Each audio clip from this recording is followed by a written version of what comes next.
Okay, 15 July. I'm going to check out a little bit of the aftermath of the storm that blew through last night. We have still lots of volunteer butterfly bushes that I will eventually pull out when I get this all cleaned up. I need to do an eco boost and get rid of the string algae and the pondless waterfall.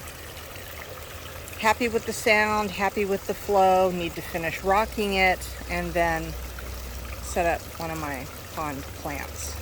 But I do need to give it an algae boost today, or an eco boost to get rid of the string algae. Hate string algae, nothing I can do. Everything's good. I did notice something really pretty. I love my little cream coneflower that popped in. So my favorite flower is back this year, and it's got a bee on it. A carpenter bee, but that's fine, or a ground bee, whatever. I love Stokes asters. I've tried to propagate them. It only goes so well, but they are awesome. They're so pretty. I wish they bloomed for longer. I mean, you can see I've got a lot of succession blooms coming, but you only get like a good month out of them. And then, of course, all the butterfly bushes and other things are doing well. Lavender is basically spent. I've got a few bees trying to find the last of the pollen from them. But they have succession flowers to go to. More volunteer butterfly bushes. More volunteer butterfly bushes. The ones I put in, which are a different color than the volunteers.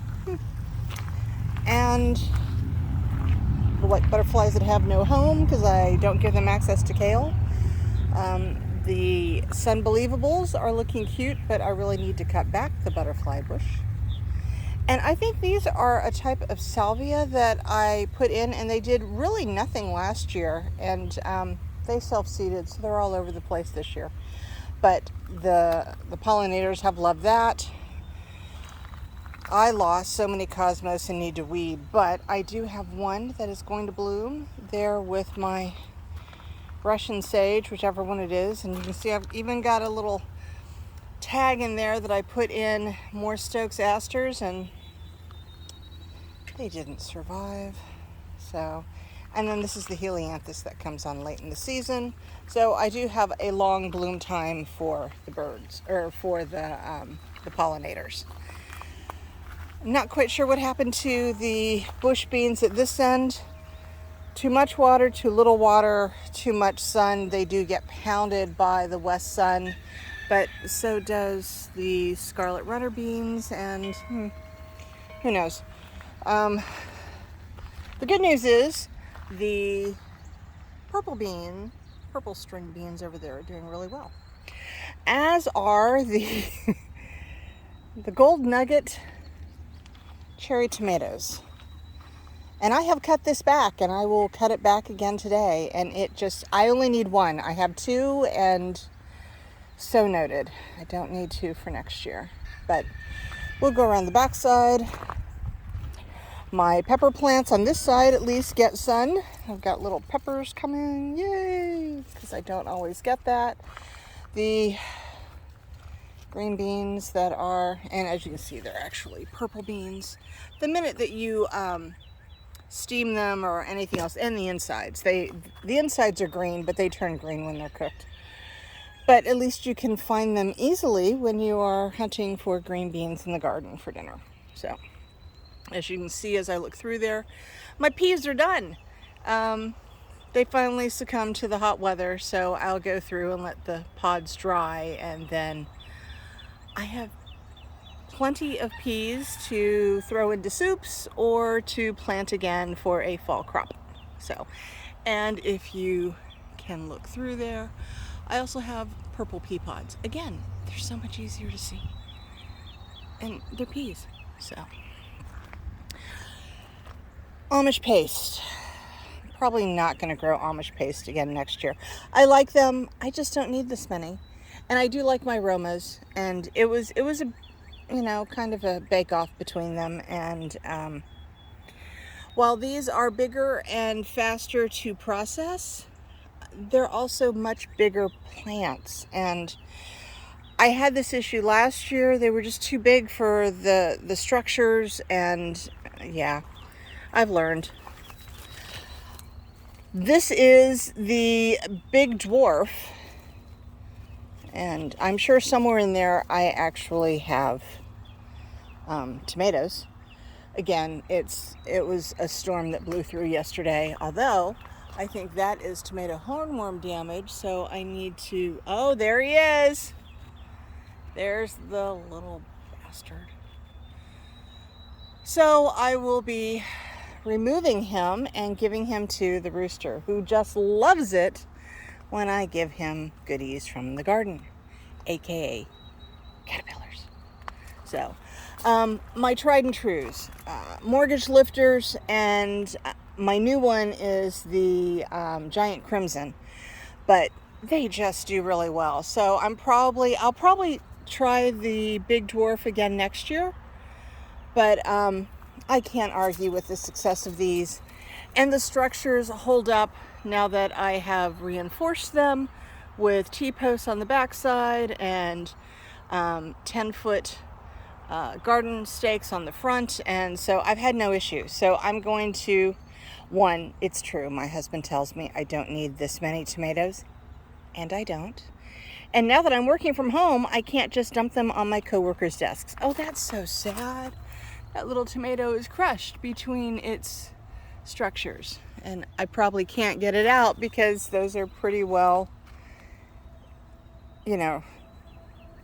staked into the ground. So, but I do have several good ones. Of course, the storm came through and broke a lot of things off that I didn't have tied up well because, my God, they just grow. I'm going over to my neighbors for the next week to, they're on vacation, and I'll be helping out watering their garden and doing some stuff. And he got all of his starts from me, and his are spindly. But I told him I was going to bring over some Garden Tone and probably give them some boost and see what I can do to give them a second round of success. So as you can see from my onions are about ready to be pulled. Completely missed the garlic this year, so I'm probably going to have volunteers next year. But the carrots are coming up nicely. Down here I have a combination of the parsley, which I'm hoping to see some swallowtail caterpillars on, but I haven't seen that yet. And again, I put flowers, the hyssop.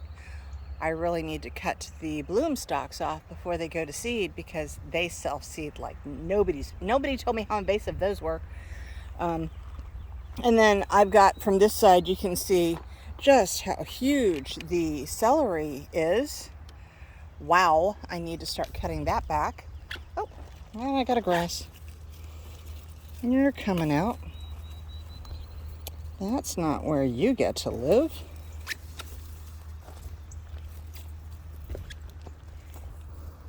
It's so easy to weed when, it's at height. So, before the storm hit, I was able to put in 2 sides of the fencing that I got off of Marketplace, and today I'll cut the other piece to size and put it up there to try to give the amaranth some structure, because it starts doing that and that in a storm. So we need to stop that and get it up. I did put out some Japanese beetle baits because this is what they're doing to my leaves. That is unacceptable. And I don't see a lot of Japanese beetles. I have a 2-pronged approach. I have one on the other side of my garden to try to get the ones off my grape leaves. And I have one bag hanging over there because the wind goes that way. So I'm thinking as they pick up the scent, they'll stop at this bag before they get to my garden, and the ones in the garden will go to that bag. And so far, that theory has worked. And that bag is filling up nicely too. And there's so many fewer off of my grape vines. It's awesome. Gotta come in and cut all this back today. This back that went down in the storm, we've got a temporary structure under it. Gotta work on that. The haskaps are expanding nicely, even though the birds have eaten all of my berries. And I need to trim a little bit back. Need to weed, yes, I know. Need to put the mulch circles, if you will. They're preformed. Put those under them to try to prevent weeds from directly under them. But that's the plan. Again, on this side, I kind of mimicked what I did on the other side. I've got the structure is for the big dwarf. This is an Amish. Got another gold nugget, which is just smothered, as are my peppers, by the cucumbers that, again, the bees and insects love. Yay. But good Lord. And then I have Amish pastes that are starting to ripen in there. They're fine. I can use them as slicers. Oh, I love little baby dragonflies. They're so cute. They're adorable. You can barely see it hanging off that leaf. We have lots of dragonflies and still a lot of June bugs in the middle of July. It's really cute at night. I have cut this back and given myself an access point to get in there to harvest the gold nuggets. So this evening we start the weekly spatchcock chicken dinner because I use a lot of cherry tomatoes with that when I roast it.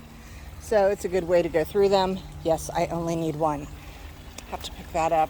I'm going to try to integrate this different Japanese maple that I really didn't think was going to live in with the, whichever one this is. I don't even know what they are.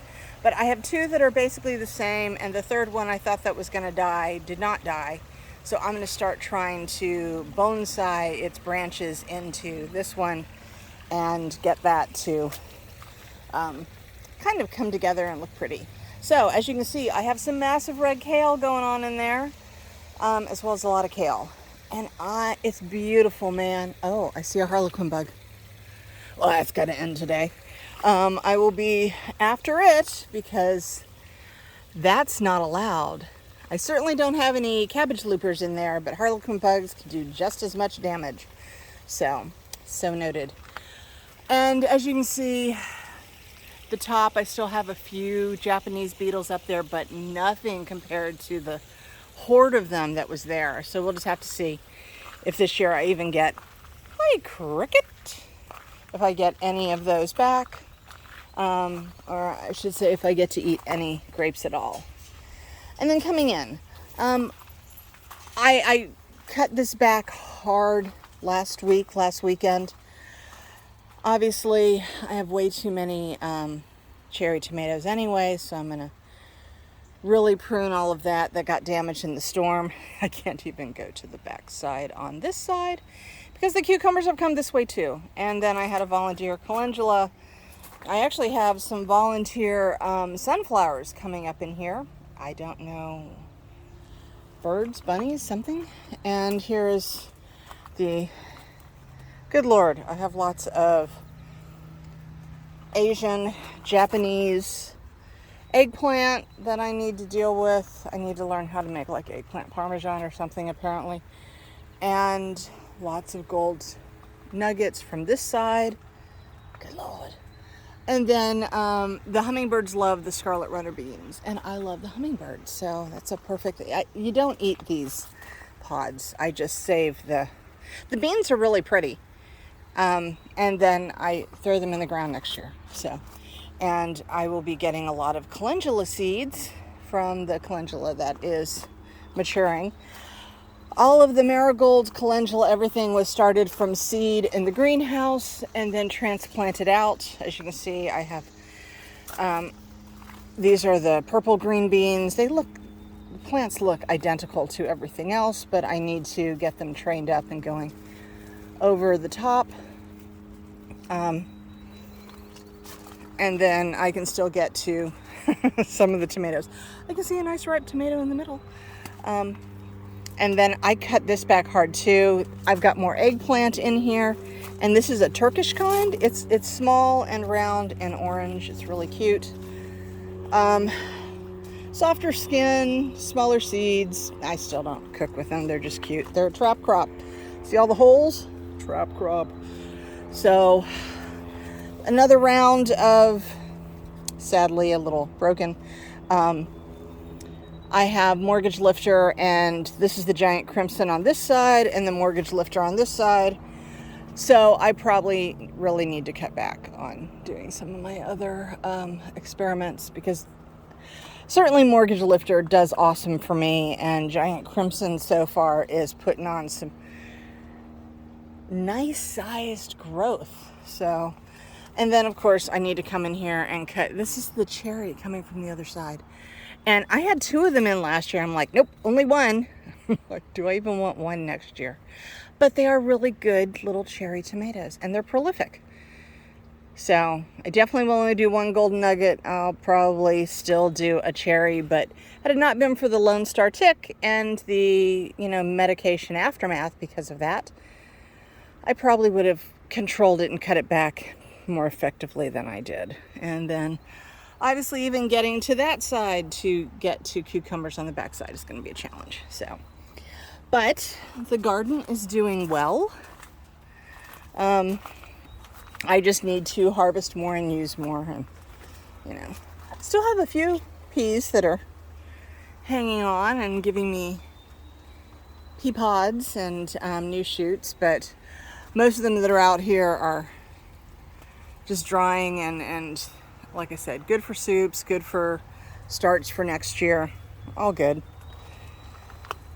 And the garden itself hopefully is going to be bountiful this fall. But today is mostly going to be about cutting back plants, trying to do a little more EcoBoost and de-algify, get rid of the string algae and the pondless waterfall. Maybe start to do a little more weeding. God, I hate doing that, but I need to. And then Cricket likes to, for whatever reason, make herself a nice little hole to take naps in right here at the bottom of the stairs. So I'm going to move some of the bigger pieces of stone and make a landing pad so that we don't break an ankle coming down in the dark. So anyway, and then I've got more pop-up bags to fill. Got one over there I need to finish filling. I just put it under that to keep it from getting, completely drenched during the storm. So things are progressing, and I need to cut back and trim up some of the apple trees off in the orchard because they are laden with apples, and literally bringing some of the spindlier branches down to the ground, which is not a good thing. But aside from that, they're doing well, and I can't say the same thing for my pawpaws. I actually took pictures and illustrations to send off to where I got them to see if I can't get replacements or an option to get something else. I wanted pawpaws. They're host trees for the zebra swallowtails, but if I can't grow them, and I don't know why I can't grow them because I can pretty much grow everything else, so be it. And in the very distance, you can see how well the evergreens we put in last year are doing. They've like doubled in size, so yay! And so have the cherry trees that we put in that are, I think they're the Kwanzan, the double bloom cherries. That'll be very pretty. So everything else is doing well except for the pawpaws. That is to be determined how to rectify that. Anyway, this is it for the middle of July. Hopefully summer will not be as sweltering here as it's been in other areas, because we would like to have a decent harvest come in. But glad I did this walkthrough and I saw the harlequin bugs making their way into the kale. I'll take care of that today. And that is a hand pick because that's just organic kale that Todd will come out and just break off a piece or two and take to row bags or throw in the blender here. So it'll be a manual extermination of the harlequin bugs and any of their eggs that they have laid. And haha, white butterfly, you still can't get to them. So hopefully everyone's having a good summer.